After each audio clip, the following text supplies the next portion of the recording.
a nuestros hermanos del ministerio, a Dani, por habernos dirigido en tan hermosas alabanzas. Dios los bendiga, prospere su vida, su trabajo, su ministerio. Les saludo, hermanos, paso a vosotros. Les invito a que tengan a la mano la palabra del Señor, porque vamos a escudriñarla en esta tarde.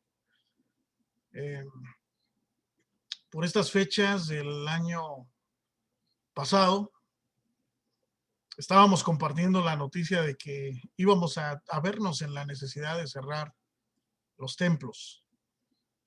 En ese momento yo creí que era una situación de un mes, máximo dos. Platicaba yo con nuestro sobrevedor, con el equipo de la sobreveeduría, con algunos amigos, hermanos pastores, y yo les hacía esta pregunta: ¿tú cuánto tiempo crees que vaya a afectarnos este cierre de los templos? Y me decía uno de ellos, que tiene formación médica, me dice: yo te voy a decir una cosa, pero no te espantes, yo creo que al menos 6 meses. En ese momento fue para mí un shock muy fuerte, porque yo le dije: no, no creo que sea tanto, yo creo que va a ser algo más tranquilo, que se va a poder controlar. Espero en Dios que no sea algo así muy complejo, ¿no? Y bueno, pasó un mes, pasaron dos, pasaron 3, 4, 5, y entonces no se veía eh, pues algo que fuera a cambiar las cosas de manera radical, que se hiciera más pronto, ¿no? Un regreso a los templos.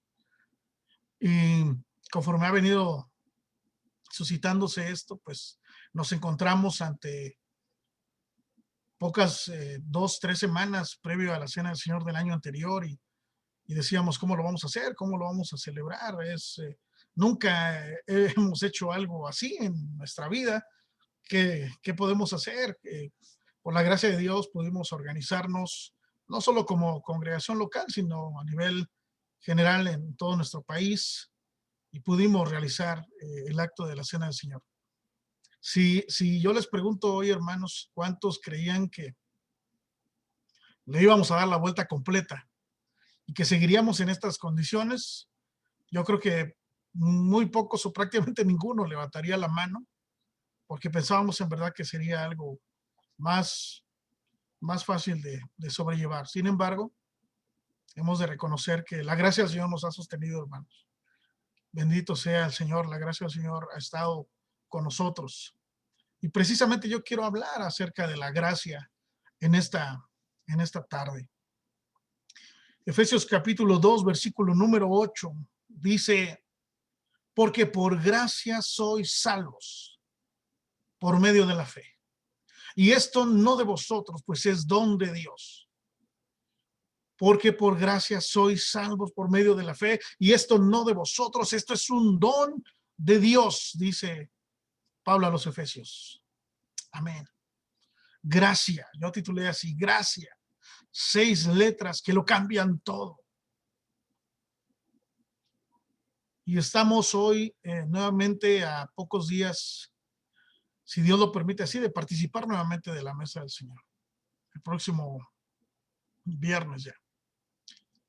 Y creo que estamos todos emocionados por poder participar de este momento. Estamos como los discípulos de Jesús cuando él estaba preparándose para la Pascua y después la institución de la Cena del Señor, preparando un lugar. Vayan y busquen y preparen un lugar, ténganlo dispuesto para esta celebración. Así hemos dado hoy indicaciones para que nosotros también tengamos un lugar preparado, un lugar dispuesto donde podamos participar de este memorial. Pero también nosotros, yo creo que desde que concluimos la Cena del Señor del año anterior, creo que nosotros también hemos venido preparándonos cada día, un día a la vez, y en estos últimos tiempos, estas últimas semanas, creo que hemos ido reflexionando más y más todavía en este suceso.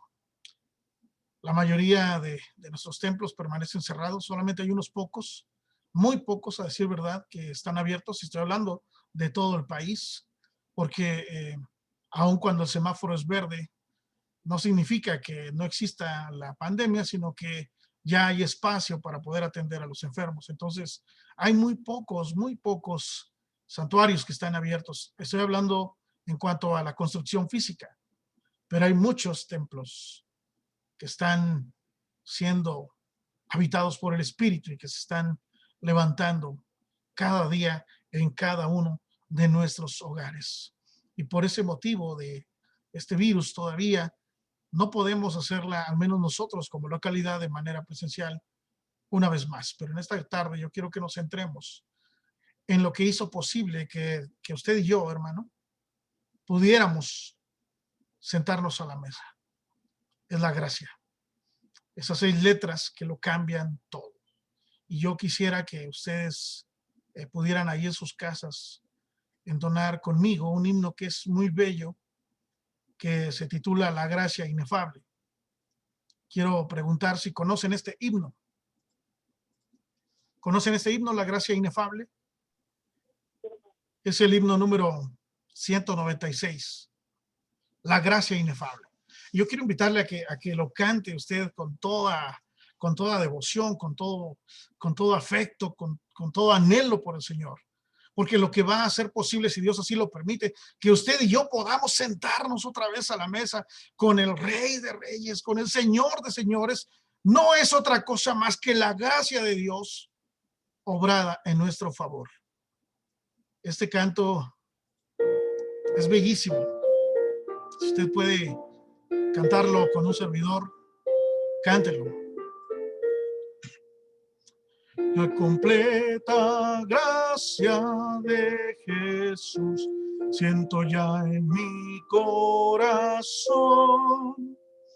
A mi alma trajo plena luz, siento ya paz y perdón.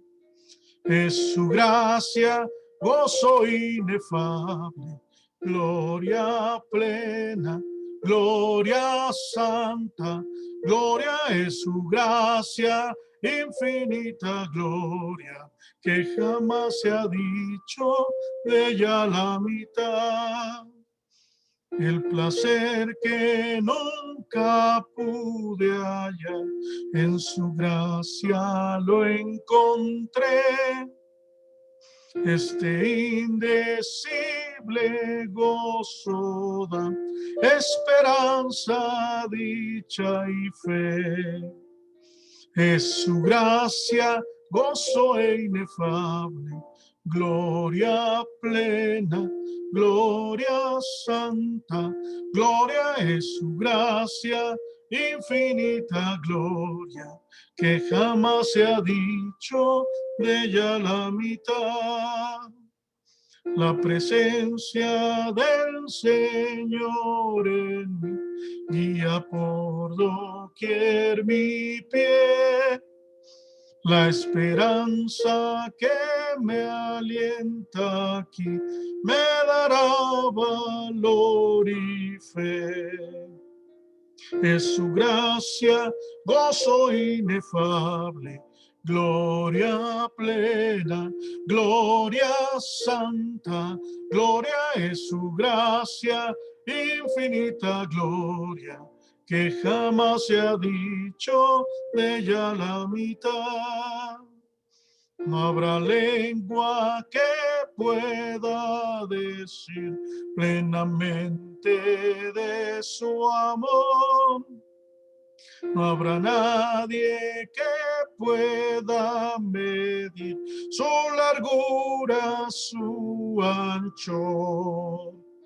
Es su gracia, gozo inefable, gloria plena, gloria santa, gloria es su gracia, infinita gloria, que jamás se ha dicho de ella la mitad. Amén. Nunca se ha dicho ni siquiera la mitad, hermanos. Esta gracia es de verdad lo que hace posible que usted y yo en primera estemos respirando, formemos parte de su pueblo, que hasta el día de hoy estemos todavía entre nosotros mirándonos. Y si Dios lo permite, esa gracia es la que va a hacer posible, repito, que podamos sentarnos a la mesa del Señor. Gracia inefable, dice el autor. Inefable, quiero decirle que inefable es aquello que no se puede describir, no se puede expresar. Inefable es algo tan fuera de lo normal que no existen palabras para explicarlo. ¿Cómo vamos nosotros a explicar un suceso tan extraordinario que es la gracia de Dios? Es algo indescriptible, es algo inexplicable, es algo indecible, es simplemente extraordinario. Eso es la gracia de Dios. Es inefable, como bien dijo el autor de este himno. No se puede describir con palabras. Sin embargo, yo quiero decirle que la gracia enfrenta un enemigo que puede nulificarla o anularlo. Ese enemigo de la gracia se llama humanismo. Y el humanismo es algo que nosotros podemos encontrar, sobre todo en los libros de autoayuda que hoy pululan tanto, que han tenido un repunte muy grande y se han reproducido de manera increíble. Lo podemos encontrar también en poemas, lo podemos encontrar en muchas biografías sobre hombres que eran pobres, muy humildes, y cómo llegaron a construir un imperio, cómo llegaron a hacerse ricos. Les llamamos nosotros historias de superación. Es un tema muy recurrente también en discursos políticos, en actos de graduación, florece en medio del ambiente académico. Pero este humanismo alimenta nuestra soberbia, estimula nuestra tendencia al egocentrismo, complace pues nuestra carnalidad, porque el humanismo tiene una apariencia que parece correcta, que parece inspiradora, llegue a lo más profundo de su ser. Motívese lo suficiente y usted podrá lograr por sí mismo todo lo que usted se proponga. No habrá nada que lo detenga en su camino a la cima. Nada está fuera de su alcance. Siga adelante, escale cada vez más alto, llegue más alto, vuele si es posible. Usted puede hacer de su persona lo que usted quiera. Puede tocar el cielo con sus manos. Un autor de estos cristianos, pastor de una de las iglesias más grandes en Estados Unidos, escribió un libro y lo tituló Su mejor vida ahora. Usted ha visto libros, 5 pasos para hacer lo que quiera hacer, 10 pasos para lograr lo que siempre se ha propuesto en la vida. En pocas palabras, el humanismo consiste en enfatizar lo que nosotros hacemos por Dios incluso, en lugar de que nosotros reconozcamos lo que Dios ha hecho por nosotros. Y entonces este pensamiento pone al hombre en el centro de todo. Y todo gira entonces alrededor del hombre, incluyendo Dios mismo. Y por eso es que el humanismo entra dentro de la categoría de herejía. Y lo peligroso es que, aun y cuando ha estado presente desde Génesis 3, usted recuerda cómo la distorsión de la verdad de Dios por parte de la serpiente, lo que pasa es que Dios no quiere que ustedes prueben del fruto porque Él no quiere que ustedes sean como Él. Dios sabe que ustedes van a ser como Él, conociendo el bien y el mal. Eso dijo la serpiente a Eva. Y Eva fue seducida y Adán también tiene, por supuesto, su responsabilidad. Pero aun cuando hemos visto esto desde Génesis 3, en estos tiempos ha tenido un auge tremendo. Por eso el apóstol Pablo, dentro de las características que toma para definir los postreros tiempos, ahí en 1 Timoteo capítulo 3 en adelante, algunas de estas características son: habrá hombres amadores de sí mismos y amadores de los deleites más que de Dios. Amadores de sí mismos. Por eso es que muchas personas se ven como los amos de su propio destino, capitanes de sus propias almas, arquitectos de su propia historia. Por supuesto que esto es contrario a lo que nos enseña la palabra de Dios. Si usted acostumbra seguir esta serie de mensajes que viene su servidor impartiendo, yo siempre les digo, tengan a la mano la escritura, tengan también a la mano una libreta, una pluma con la que puedan anotar, por si no alcanzan a tomar la cita en ese momento, bueno, la pueden anotar. El profeta Jeremías nos dice en el capítulo 10, versículo número 23, conozco, oh Jehová, que el hombre no es señor de su camino, ni del hombre que camina es el ordenar sus pasos. ¿Cuál amo de tu propio destino? ¿Cuál capitán de tu propia alma? ¿Cuál arquitecto de tu propia historia? Conozco, dice Jeremías, oh Jehová, yo conozco, yo sé, estoy cierto, el hombre no es señor de su camino, ni tampoco es del hombre encaminar u ordenar sus pasos. Aún así, esta filosofía está tan enraizada en el corazón de los hombres, a pesar de ser tan antigua. Y cómo no hacerlo, hermanos, si en ella se respalda el tema favorito de todos los tiempos, el yo. El tema de la Torre de Babel que citamos de paso en la mañana en el estudio de la escuela. Ustedes recuerdan que el hombre en esa primera parte de la creación, en el libro del Génesis, dice que tenían una misma lengua y tenían un mismo idioma, y entonces ellos se ponen de acuerdo y dicen, vamos a hacer una torre que llegue hasta los cielos y hagámonos de un nombre. Hagámonos de un nombre para que cuando ya no estemos en la tierra se nos recuerde. La Biblia al día, la versión de la Biblia al día, llama a esta construcción un monumento soberbio y eterno a ellos mismos. Y suena atractivo, ¿no? Suena atractivo, por supuesto. Una edificación que llegara al cielo, no necesariamente en cuanto a altura, sino en cuanto a lo que ellos pretendían alcanzar. Gloria, fama, renombre. Y así cualquiera que la viera sabría quiénes fueron los arquitectos, quiénes fueron los constructores de esa magnífica estructura.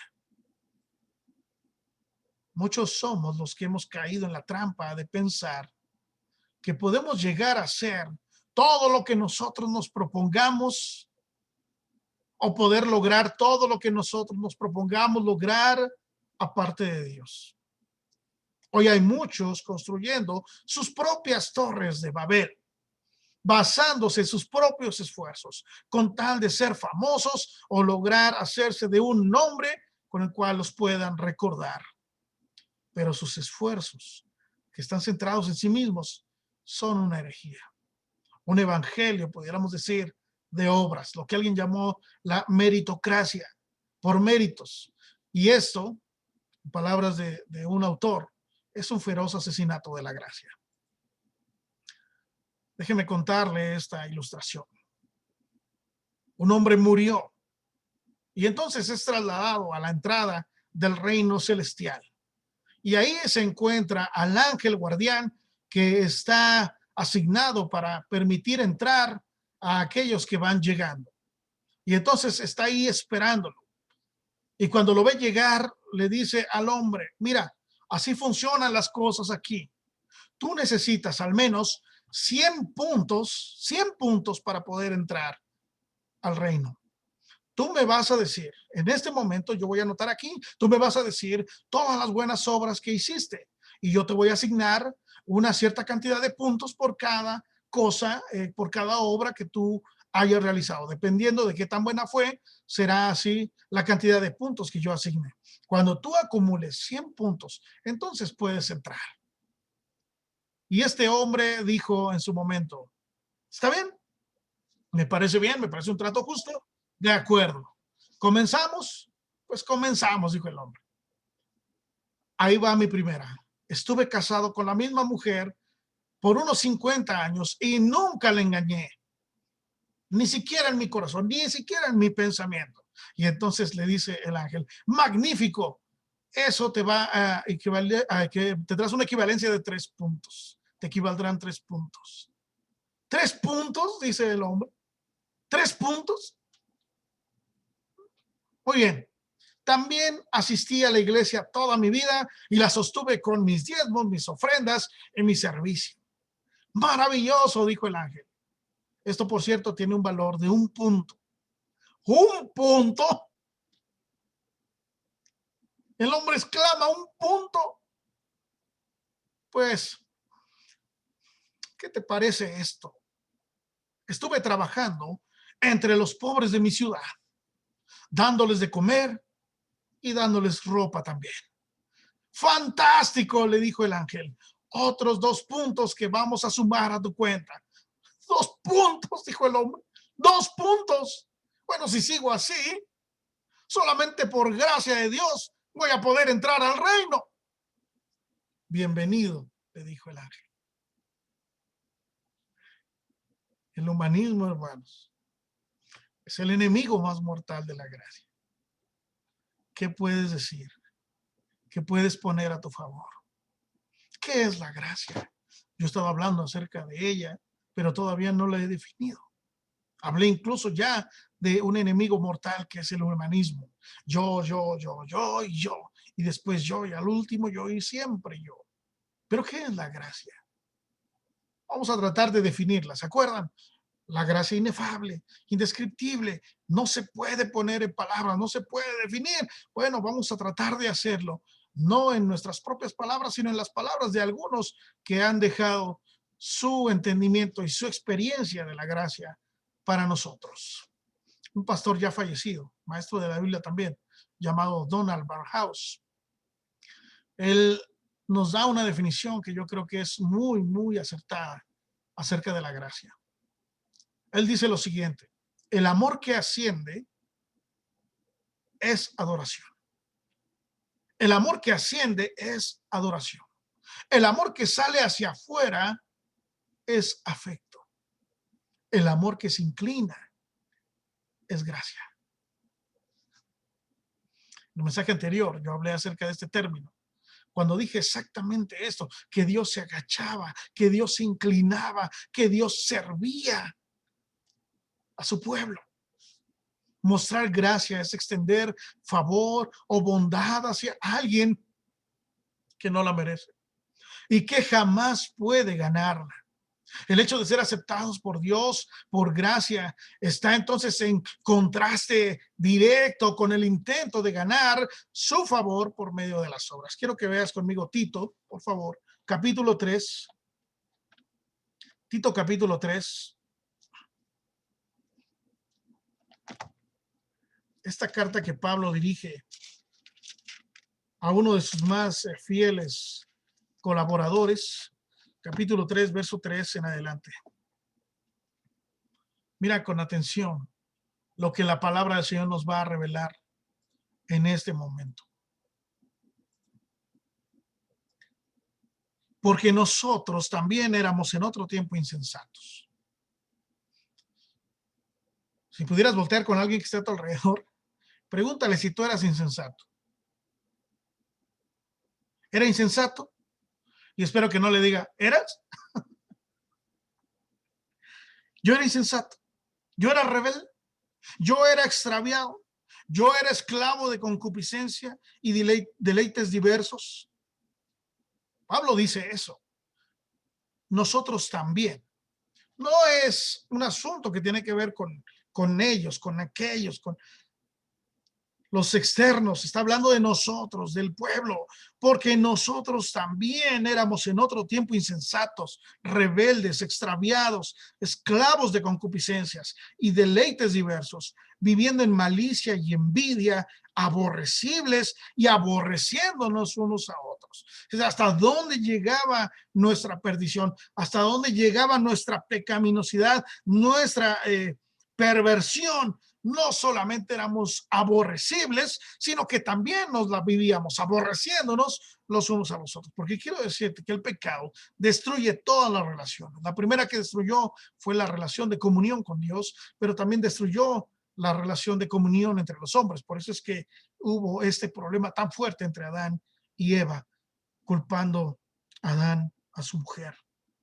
Y después viendo cómo un hermano mata al otro por celos. Y así hemos venido caminando. Por eso dice, viviendo en malicia y envidia, aborrecibles y aborreciéndonos unos a otros. Pero yo quiero que pongas atención, hermano, en el verso 4. Pero cuando se manifestó la bondad de Dios, nuestro Salvador, y su amor para con los hombres, nos salvó, no por obras de justicia que nosotros hubiéramos hecho, sino por su misericordia, por el lavamiento de la regeneración y por la renovación en el Espíritu Santo, el cual derramó en nosotros abundantemente por Jesucristo nuestro Salvador, para que justificados por su gracia viniésemos a ser herederos conforme a la esperanza de la vida eterna. Palabra fiel y verdadera es esta. Amén. Eso es gracia, hermano. Eso es gracia. en su más pura expresión. Y Cristo es la representación misma de la gracia, el ejemplo vivo de la gracia. Él era el verbo hecho carne, ese verbo que habitó entre nosotros. Y dice Juan, nosotros tuvimos la bendición, el privilegio de ver su gloria, gloria como del unigénito del Padre, lleno de gracia, lleno de verdad. Juan 1:14. El pastor John Stott, recientemente también fallecido, dice, gracia es Dios amando, inclinándose, Dios llegando al rescate, Dios dándose generosamente en Jesucristo y a través de Jesucristo, que Dios estaba reconciliando al mundo en Jesucristo. Dios estaba en Jesucristo reconciliando consigo al mundo. El origen de la gracia es el corazón desbordado de compasión de parte de nuestro Dios. Recuerde el mensaje anterior, si no ha tenido oportunidad de verlo en esta página de Facebook de Comunidad Villada Templo Betel, yo le invito a que lo vea.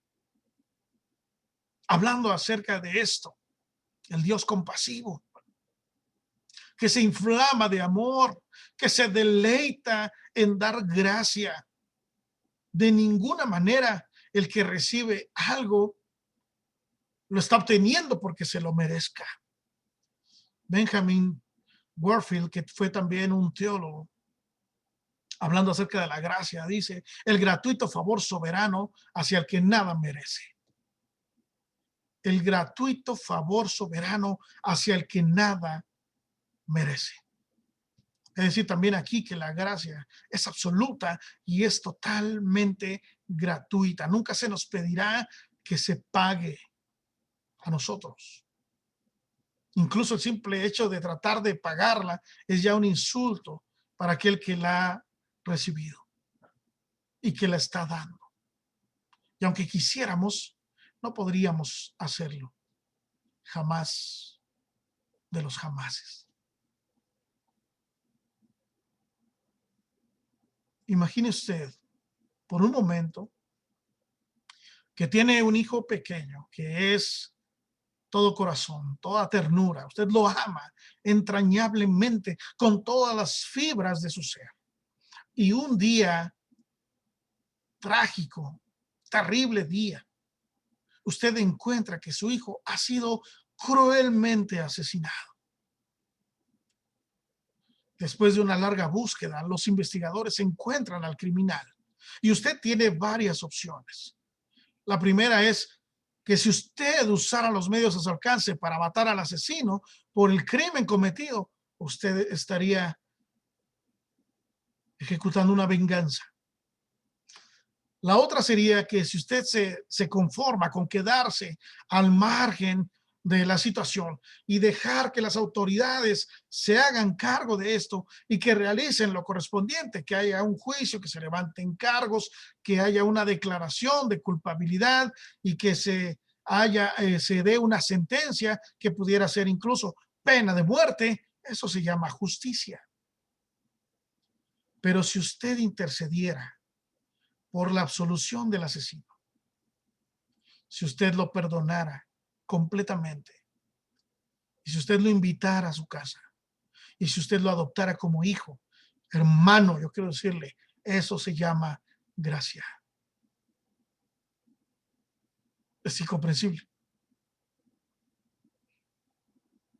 Es incomprensible de verdad. Este acto de gracia que Dios ha hecho con nosotros lleva implícito el concepto de justificación. El pastor Charles Swindoll, en su libro El despertar de la gracia, dice que la justificación es el acto soberano de Dios por el cual declara justo al pecador que ha creído a pesar de que continúa en un estado pecaminoso. Esta justificación es el acto soberano de Dios por el cual declara justo al pecador que ha creído a pesar de que continúa en un estado pecaminoso. A través de la justificación por la fe, el hombre ya no se preocupa por la posición que ocupa delante de Dios. Ahora es su hijo. aún conserva esa condición pecaminosa, pero es hijo de Dios. Y por eso Pablo en su carta a los Romanos, hermosa carta, en el capítulo 5, verso 1 dice, justificados pues por la fe, tenemos paz para con Dios por medio de nuestro Señor Jesucristo. Por eso la gracia está en contra del humanismo. No se trata de lo que has hecho, no se trata de lo que has dejado de hacer, no se trata de tus grandes logros, tus grandes sacrificios, tus grandes votos, tu servicio sin igual, tu dedicación, tu compromiso. Se trata de lo que Dios ha hecho en Jesucristo. Cuando Pablo desarrolla este tema, ahí mismo en su carta a los Romanos, pero en el capítulo 4, dice que al que obra no se le cuenta el salario como gracia, sino como deuda. Es decir, la persona trabajó, la persona se lo ganó y entonces se ha adquirido una deuda por parte de aquel que lo ha contratado para pagarle. Eso no es gracia. Pagar por un bien recibido, por algo que se ha trabajado, eso no es gracia, eso es una deuda, es un negocio, eso es un trato, una transacción. Pero dice el verso 5 de Romanos 4, mas al que no obra, sino cree en aquel que justifica al impío, su fe le es contada por justicia. Y esto aplica para aquel que es moralmente bueno. A menudo yo me encuentro con personas que dicen, pero yo soy una buena persona, yo no le hago mal a nadie, yo no me meto con nadie, yo soy buen esposo, buen hijo, buen padre, buen hermano, buen ciudadano. No me cuelgo de la luz, yo pago todos mis compromisos que tengo, mis impuestos. Nunca he sobornado a un oficial, nunca he dado una mochada, como decimos en México, para que me den la calcomanía cero.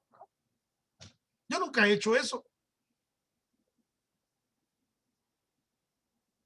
Yo soy una buena persona. No tomo, no fumo, no voy a las discotecas, no me drogo, no digo malas palabras, etcétera, etcétera. La persona se considera a sí misma moralmente bueno. Para él es la gracia, como también para el que ha hecho todo lo contrario, que su vida ha sido un desastre. Para él también es la gracia. La justificación nos salva de la jactancia de creer que todo se trata de mí. Y les regreso al verso con el que iniciamos. Porque por gracia sois salvos por medio de la fe. Subraya ese pasaje, hermano. Grábatelo. Ponlo en tus puertas. Ponlo de salvapantallas. Cuélgalo ahí en tu sala, cuélgalo en tu comedor, recuérdalo siempre, grábatelo en la mente, grábatelo en el corazón, porque por gracia sois salvos por medio de la fe.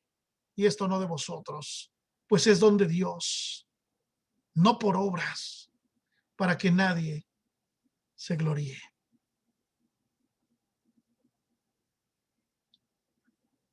Es gracias al sacrificio de Cristo que tenemos paz para con Dios, que hemos sido salvos, que hemos sido justificados de nuestro pecado. La Biblia declara que la muerte de Jesús en la cruz nos dio vida cuando estábamos muertos en nuestros delitos y pecados. Efesios 2. Jesús pagó la deuda total y definitiva por el pecado cuando murió en la cruz del Calvario. Gloria a su nombre santo.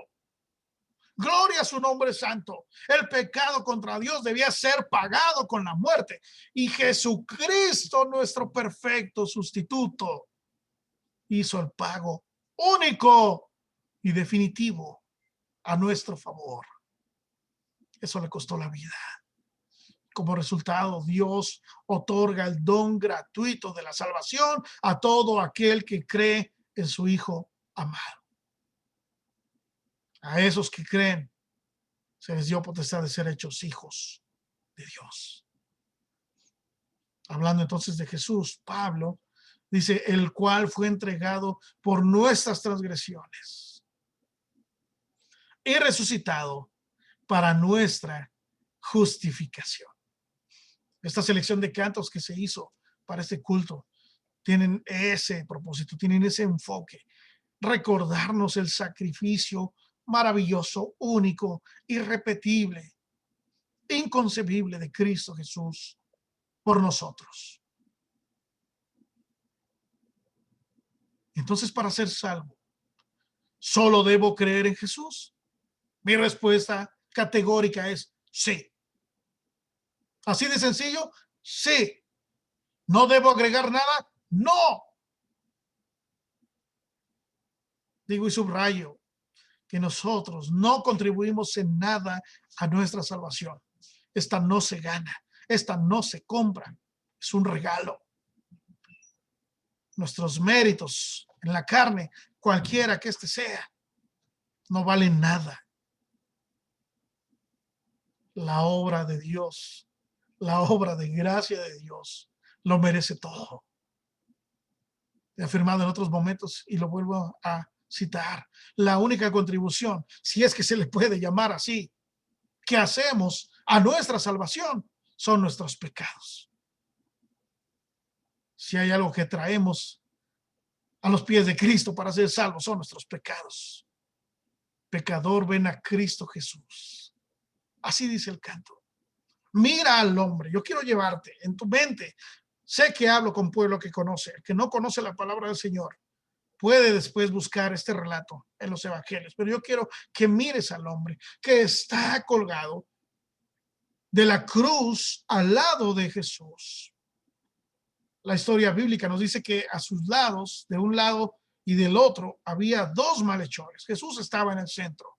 Mira a Jesús ahí en la cruz. Mira al malhechor de un lado, mira al malhechor del otro lado, pero mira a aquel que está agonizando y que con sus últimas fuerzas, con sus últimas palabras, voltea con el Hijo de Dios y le dice: acuérdate de mí cuando vengas en tu reino. Esas eran palabras llenas de fe. Es una afirmación muy simple, es una oración muy sencilla de un hombre que había sido un incrédulo toda su vida. Naciste en el seno de la iglesia, bendito sea el Señor. No por eso en automático fuiste salvo. Tuviste que reconocer tu necesidad de un Salvador, entregarte a Él, rendirte a Él, aceptarlo a Él, venir a Él, un encuentro con Él.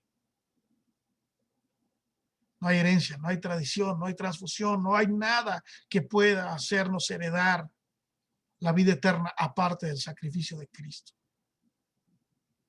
Este hombre, un malhechor, un hombre que está ahí con toda razón.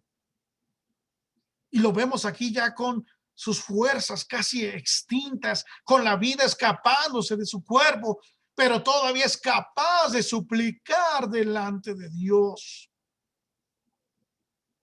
Es un malhechor. Ha sido castigado justamente, pero pudo ver en Jesús la esperanza de salud.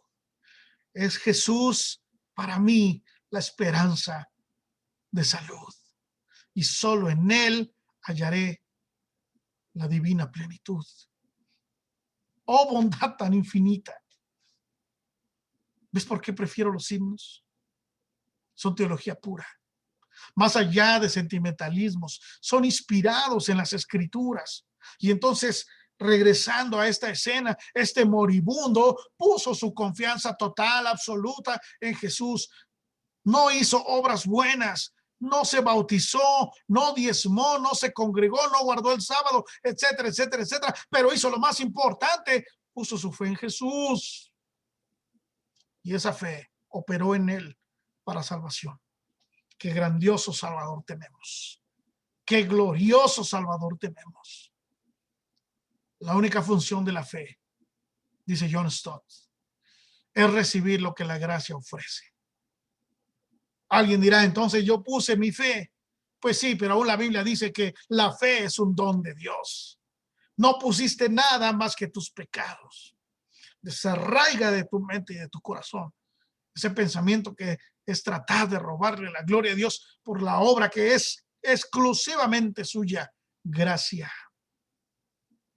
Este malhechor fue declarado justo y recibió al instante esta promesa. De cierto te digo que hoy estarás conmigo en el paraíso.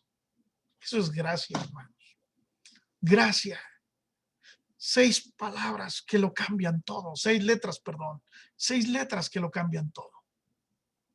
La gracia permite entonces que la persona pase de muerte a vida, de enfermedad espiritual a salud, de enemistad con Dios a ser amigo de Dios, de alejamiento de Dios a ser cercano a Dios, de tener una naturaleza corrupta, caída, a tener ahora una naturaleza celestial, espiritual, pura, que pase de la fatalidad a la esperanza, que pase de la orfandad a ser hecho hijo de Dios, que pase de la soledad a ser parte del cuerpo de Cristo, que pase de muerte a vida.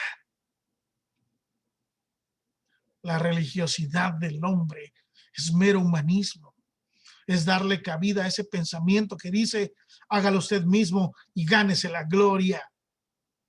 Martín Lutero, que iba por ese camino hasta que el Señor lo llamó, él dejó una frase que a mí me impacta desde la primera vez que la leí. Dice Lutero, me miré a mí mismo y vi imposible salvarme. Y después agrega, miré a Jesús y vi imposible perderme. Aleluya, hermano. Siendo justificados gratuitamente por su gracia. Romanos 3:24 en adelante, siendo justificados gratuitamente por su gracia mediante la redención que es en Cristo Jesús. Y el verso 26 de Romanos 3 dice, con la mira de manifestar en este tiempo su justicia, a fin de que Él sea el justo y el que justifica al que es de la fe de Jesús.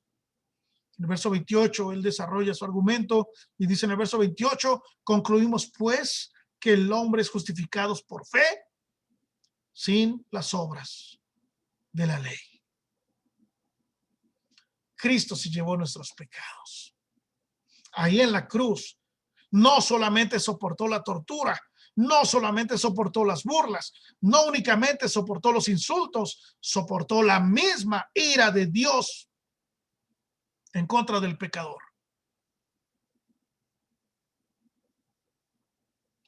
Dios mío, ¿por qué me has abandonado? Dijo Jesús. Dios es luz y no hay ninguna sombra en él. No hay iniquidad en él. La gracia es gratuita, ciertamente, pero tuvo un alto costo. Jesús pagó con su vida. El escritor de la carta a los Hebreos, el capítulo 9, versículo número 28, dice lo siguiente: así también Cristo fue ofrecido una sola vez para llevar los pecados de muchos y aparecerá por segunda vez sin relación con el pecado para salvar a los que en él esperan. Jesús llevó nuestros pecados. Al que no conoció pecado, le dijo Pablo a los Corintios, por nosotros Dios lo hizo pecado, para que nosotros fuésemos hechos justicia de Dios en él. Glorioso intercambio. Hermanos míos, si es que podemos sentarnos a la mesa el próximo 26 de este mes, si es que Dios nos da la vida de poder llegar a ese momento, yo quiero que usted reconozca que es por pura gracia. Gloria sea, Señor, por su gracia.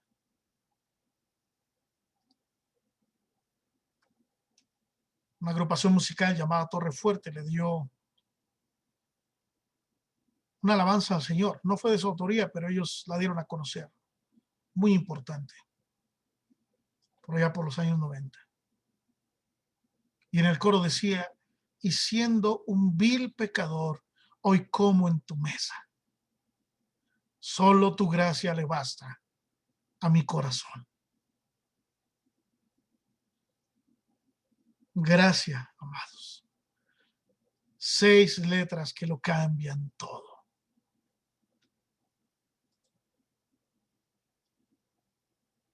¿Qué actos cometimos usted y yo a lo largo de este año? Usted y yo lo sabemos.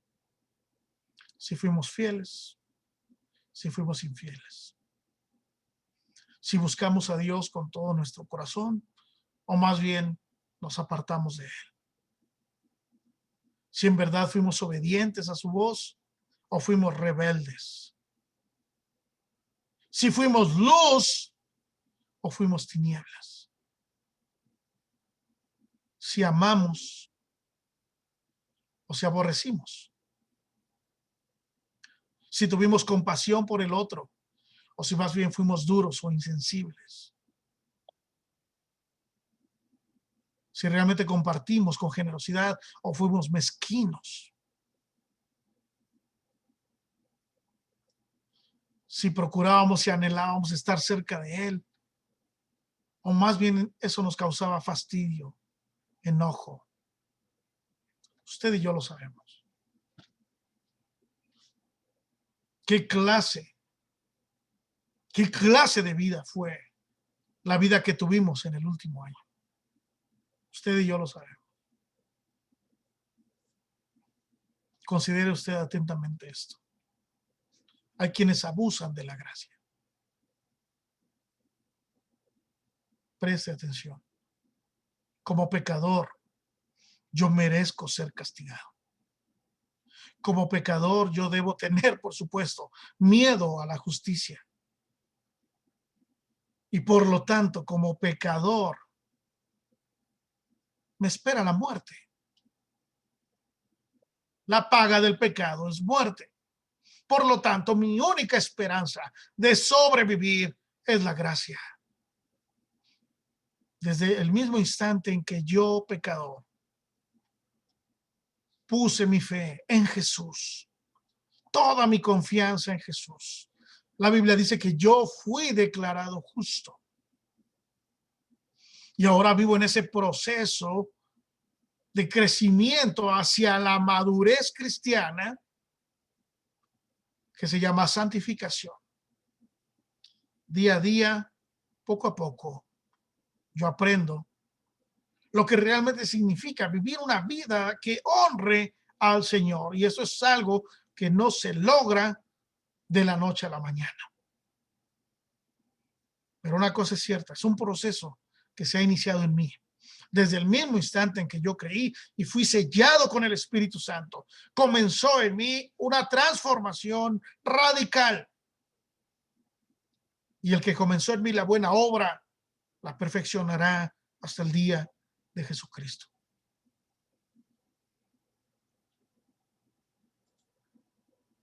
Quizás haya algunos que no entiendan lo que la gracia significa y por eso han llegado a pensar que a mayor pecado, mayor gracia.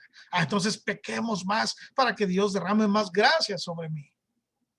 Algunos afirmaban esto y algunos atacaban con esto a Pablo, pero a Pablo no le importó. Pablo seguía hablando acerca de la gracia. Si hay alguien que me esté escuchando que tenga ese pensamiento, bueno, pues yo puedo hacer lo que yo quiera. Al fin y al cabo, que el Señor tiene gracia para conmigo. Yo quiero decirle, no abuses de la gracia. No estás entendiendo la gracia. Se te puede aplicar muy bien las palabras del teólogo alemán Dietrich Bonhoeffer. Gracia barata. ¿A qué se refería Bonhoeffer con gracia barata? Bonhoeffer decía que esta gracia justificaba el pecado y no al pecador. Pero la verdadera gracia, la gracia que es conforme a la palabra de Dios, justifica al impío. En Hechos 13:39, que es el último texto que vamos a mirar, porque estamos ya terminando. Yo te invito a que lo leas conmigo. Hechos capítulo 13, verso 39.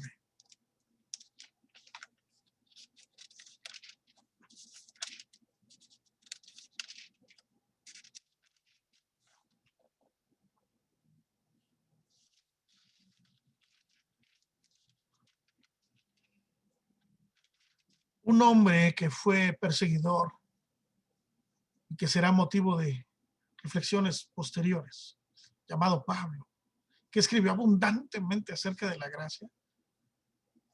Sus cartas están llenas de gracia, porque él experimentó la gracia. Y por eso él se atrevió a decir, por la gracia de Dios, soy lo que soy. El canto que tonaba Junior hace un momento decía eso. Si lograra alguna fama, si yo hiciera algo digno, que fuera notable, yo lo llevaré también a tus pies, porque para ti es la gloria. Y por eso Pablo decía, por la gracia de Dios soy lo que soy. No por mí, no se trata de mí, se trata de él. Y Pablo, que persiguió a la iglesia, ahora Pablo ama a la iglesia y la defiende.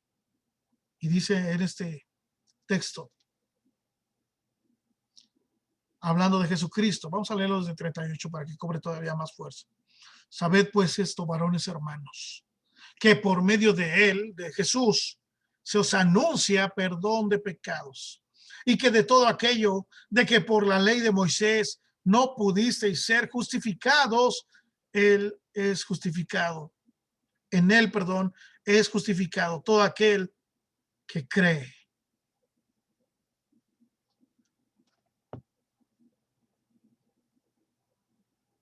No hay nada que pueda justificarnos. Pero Pablo dice, él sí puede justificarnos. Y a todos los que hemos aceptado al Señor, a todos el Señor nos ha justificado. Y a todos el Señor nos ha mostrado su gracia. Gracia inefable. Gracia. 6 letras que lo cambian todo. Nos estamos acercando al final, pero yo quiero pedirte que ahí donde tú te encuentras, cierres tus ojos y le des al Señor gracias por su gracia. Toma esta oportunidad. Cierra tus ojos y dile al Señor, Señor, gracias por tu gracia. Tú sabes mi caminar, tú sabes mi actuar, tú sabes mi pensamiento. Tú conoces mi vida, aún aquellos recovecos que yo en muchos casos, como bien decía David, yo me niego a reconocer. Pecados ocultos que están en lo profundo de mí, no hay nada que pueda escapar. Señor, te fallé, Señor. No obedecí a tu voz, Señor, escondí el talento porque sabía que eras duro, porque sabía que tú ibas a pedir cuentas y a mí me dio miedo y yo mejor lo escondí. O quizá yo tuve miedo cuando escuché tu voz y por eso me escondí, por eso me di la vuelta, por eso no fui como tú deseabas que yo fuera. Señor, hoy yo te doy gracias por tu gracia, porque si tú me darás la oportunidad de sentarme a la mesa, no tiene nada que ver conmigo, Señor. Si yo te pude servir, gloria sea tu nombre. Si yo pude serte fiel, gloria sea tu nombre. Si yo pude servirte, si yo pude amarte, si yo pude darme a los demás, si yo pude ser de bendición a otros, si yo pude edificar a tu iglesia, no fui yo, fue tu gracia a través de mí. Que Dios bendiga su palabra, que Dios reciba toda la gloria por su gracia. Bendito sea el Señor, porque Él hace posible todas las cosas. Y ahora yo quiero invitarte a que oremos juntos y que de esta manera concluyamos nuestra transmisión, nuestro culto en este tiempo. En el lugar donde te encuentras, conforme a la bendición del Señor. Recuerda lo que el Señor hizo por ti en la cruz. Cuando nosotros decimos, oh, que el Señor murió por los pecados de muchos, es hermoso. Y es más hermoso todavía decir, murió por mis pecados. Murió por los míos. Y si tú que me escuchas no has recibido todavía la gracia en tu corazón, ¿qué estás esperando? Hoy es día de salvación. Pídele a Dios que se manifieste en tu vida con gracia. Yo te aseguro, no te irás con las manos vacías. Las puertas del trono de Dios se abrirán y gracia abundante será derramada sobre tu vida. Vamos a orar. Padre, en el nombre de Jesús, en esta hora, Señor, venimos delante de tu presencia. Venimos, Señor, porque tu gracia ha sido experimentada por cada uno de nosotros.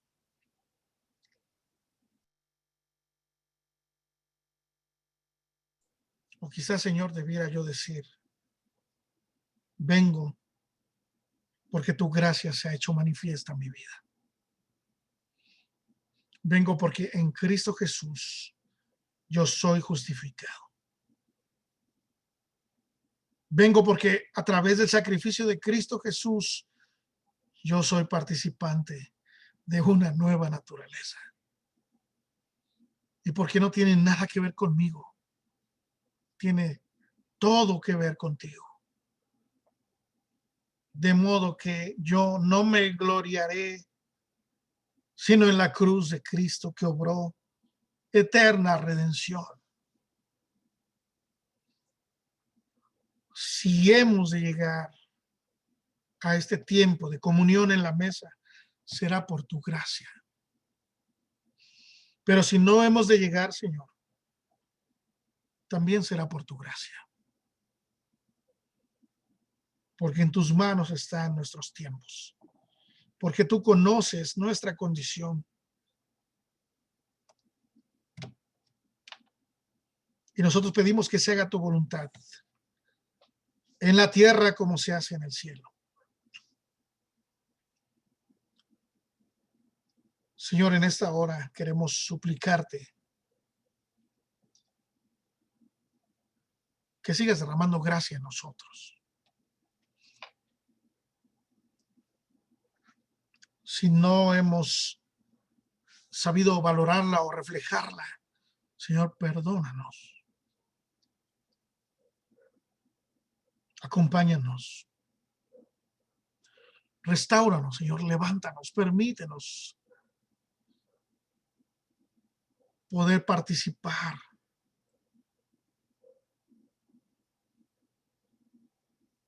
de la comunión contigo y de la comunión con nuestros hermanos. Hay muchos hermanos enfermos, hay muchos hermanos en necesidad, hablando físicamente, pero también hay otros, Señor, que quizás están en desaliento. Tal vez no han comprendido la gracia. Hay otros que están sumidos en tristeza por haber fallado. Señor, no hemos comprendido la gracia. O ha habido rebeldía, ha habido negligencia, ha habido apatía, indiferencia. No hemos, Señor, comprendido la gracia. Estas 6 letras que lo cambian todo, Señor. Pero hoy te agradecemos la oportunidad que nos das de poder participar de tu palabra, de poder participar de este culto, de que tu palabra, Señor, siga siendo predicada. Tú seguirás salvando. No tengo duda de eso. Tu palabra seguirá siendo propicia a cada persona que la escuche. Tú seguirás transformando corazones, seguirás restaurando vidas, seguirás transformando, Señor, nuestras naturalezas. Te ruego por los pequeños, por los adolescentes, por los jóvenes, por nuestras jovencitas, por nuestros adultos, varones, mujeres, por nuestros ancianos, por quienes están esperando un bebé, por quienes tienen pequeñitos, Señor, por quienes están solos también,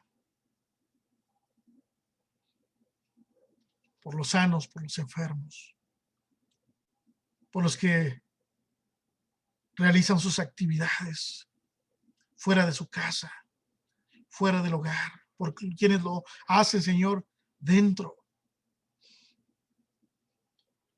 por nuestro personal médico, por nuestros líderes, para que sigan, Señor, proveyendo lo que la nación necesita, por nuestros líderes eclesiales, por nuestros pastores, por cada miembro de tu pueblo que tiene algún servicio, algún liderazgo, que podamos, Señor, mantenernos firmes, constantes, creciendo, unidos, sirviendo a los santos, sirviéndolos todavía más. Bendice, Señor, a quienes hoy nos han participado de esta alegría al visitarnos. Nuestros hermanos de la familia Ábalos, gracias, Señor.